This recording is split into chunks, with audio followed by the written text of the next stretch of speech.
mindful of one another's input and to work as a team. We ask that you grant us clarity of mind and lead us to helpful solutions. In Jesus' name, amen.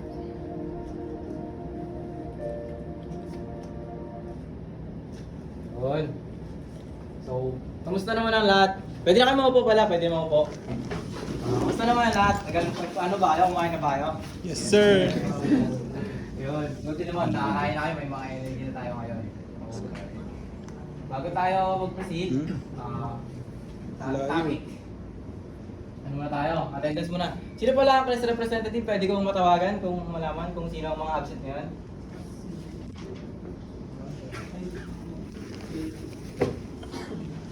Ano po sir, bali dalawa, si Pagubasan po at saka si Dumabi. Thank you, Mr. Class President. Ngayon, ano naman tayo? So, bago tayo muna sa topic natin, can you observe this picture? Ano yung mga nakita nyo dyan? Ano yung observation nyo? Sino may idea? Ikaw, sir. Hydraulic press. Hydraulic press, ikaw. Ikaw, sir. Maintenance. Maintenance, thank you. So, yun. Tama nga yung sinabi nyo, hydraulic press. Yung mini-maintenance din yung hydraulic press. So, yun.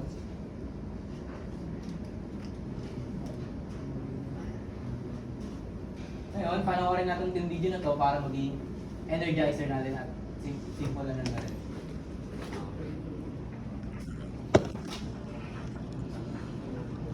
Have you ever seen a tennis ball get completely squashed? Well, it's pretty cool, and it's made up. Ay, nasa yun.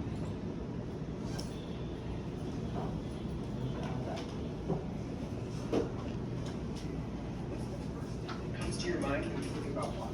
Is it ocean waves or raindrops rippling a pond? Or is it something a little more extreme? Yeah, this is definitely not the first thing that came to my mind, but I kind of wish it was. It's common to associate water with things that are serene or peaceful. But when pressure is applied, like with these jets, water can be very powerful. One of the most useful ways to use water, and other liquids like it, is in hydraulics. Hydraulics move heavy machinery around using trapped liquid. And what makes a trapped liquid so powerful is how it deals with pressure or something pushing on it. Here, I'll show you with the syringe. Right now, the syringe is filled with air. If I push the plunger, the air comes out. If I put my finger on the end, I can still push the plunger down, even though I'm keeping the air from coming out. That's because the air becomes compressed. You can tell it's compressed because when I let go of the plunger, it springs back into place. Let's try it again, but with water instead of air. If I block the end with my finger and push down, the plunger doesn't push down easily. That's because water is a liquid, so it doesn't easily compress.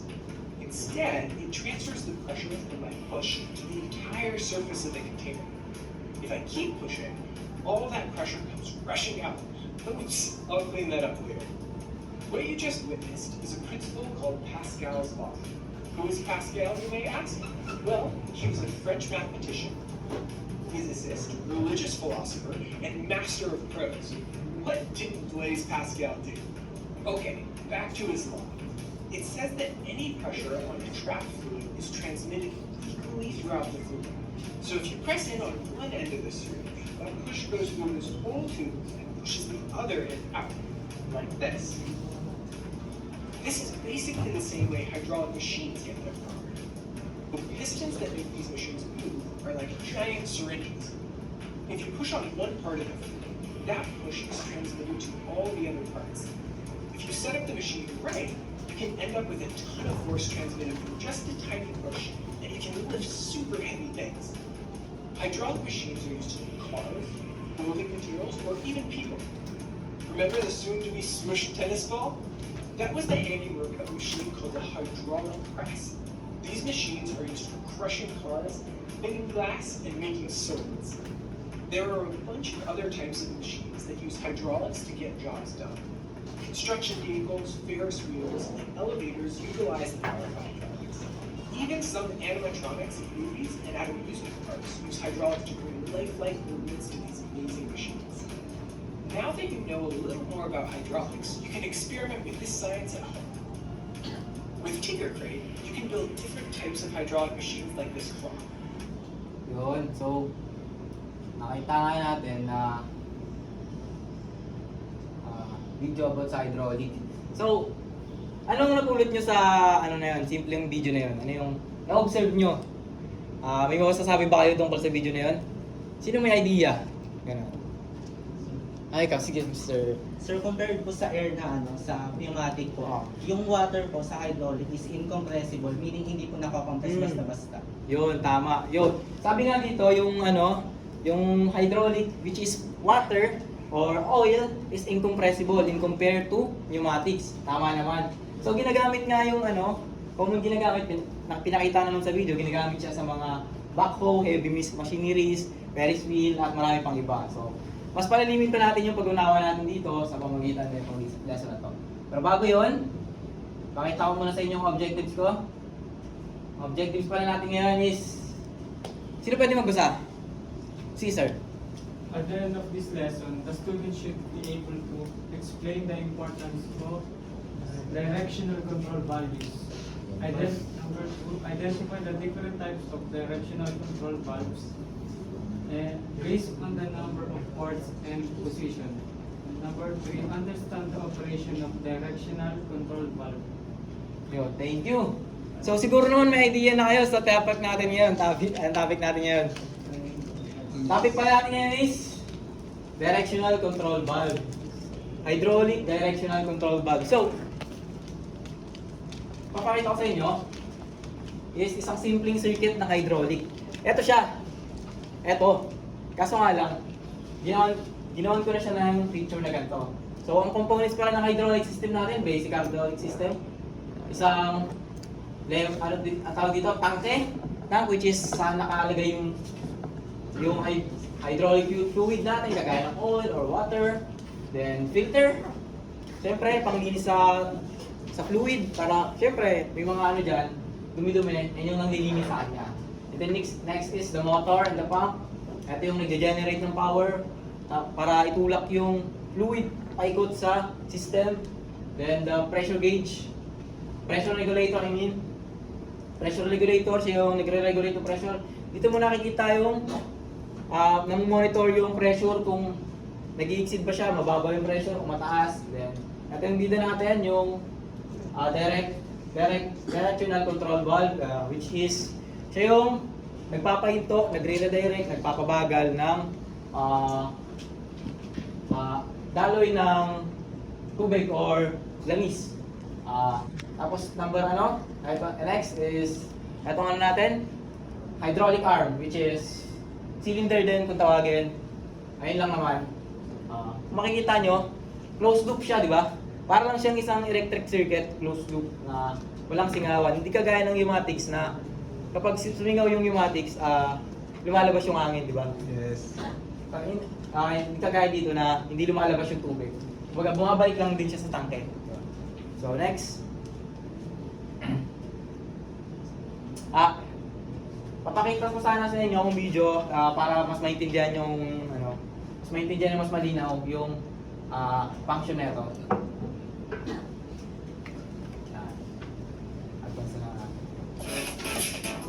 So ayun nga, nabanggit ko yung mga niya, function niya.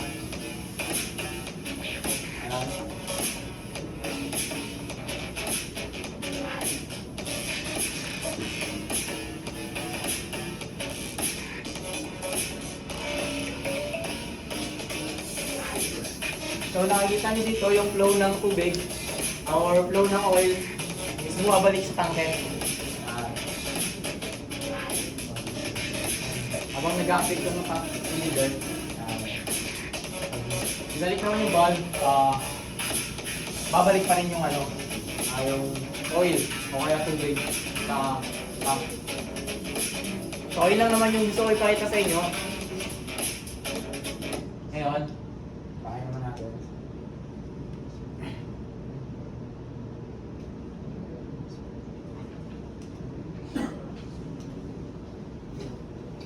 Ano nga ba yung what is valve? Ano nga ba yung valve? A valve is a is a device or natural object that regulates, direct, or control the flow of fluid, which can be a liquid, gas, slurry, or fluidized solid, by opening, closing, or partially obstructing a passageway. So, yun. Next. Classification of hydraulic valve. Ito yung mga type ng hydraulic valve. Meron tayo dito ng non-return valve. Base sa pangalan niya, non-return valve, commonly known as check valve. Mechanical device allows the hydraulic fluid to flow only in one direction. So, makikita niyo yung ano niya, yung diagram niya. Balik natin. Makita niyo yung diagram niya. Parang siyang may ano, may harang. Parang pag dadalo yung fluid dito, naharangan. So, pag ganito lang yung daloy ng fluid, okay? Nagigits ba? Next. Papapiawan lang naman natin to kasi hindi naman ito yung topic natin. Next is pressure relief valve. Pressure relief valve naman is safety mechanism to, safety valve. Designed to limit the maximum pressure within the system. Prevent excessive pressure buildup that could damage component, burst hose, or create safety hazard. Kumbaga, ang ginagawa naman nito, kung yung pressure ay lumagpas sa itinakda mong pressure, pusa siyang sisingaw. Next. Flow control. Mechanical device regulates the flow of fluid. The valve directly manage the speed of the hydraulic cylinder, work by adjusting the size of the flow passage. So, ito is nagre-regulate siya ng flow. Pinapabilis niya yung paggalaw ng hydraulic arm through. Di ba pag ine-extend niyo, mas maliit yung butas ng, napapansin niyo pag mas maliit yung butas ng tubo or yung faucet, mas maliit, mas malakas yung buga ng pressure. So, ganun yung mechanism niya. Kung mas nililitan mo, mas lumalakas yung buga ng pressure at bumibilis naman yung pag-actuate ng hydraulic arm. So, ito naman yung main topic natin ngayon, which is directional control valve. Directional control valve or DCV is a key component in the hydraulic and pneumatic system that control the path of fluid like hydraulic oil or compressed air through a circuit. This is essential for starting or stopping slowing, accelerating, and changing the direction of motion in actuators such as a cylinder or a motor. So, how to read the ports of and position of directional control valve? Paano natin babasahin, di ba? Na-topic na naman natin yung pneumatic, di ba? So, parang ganun lang din siya, pero mas papaliwanag natin ngayon. Ay, nag-load. Ito.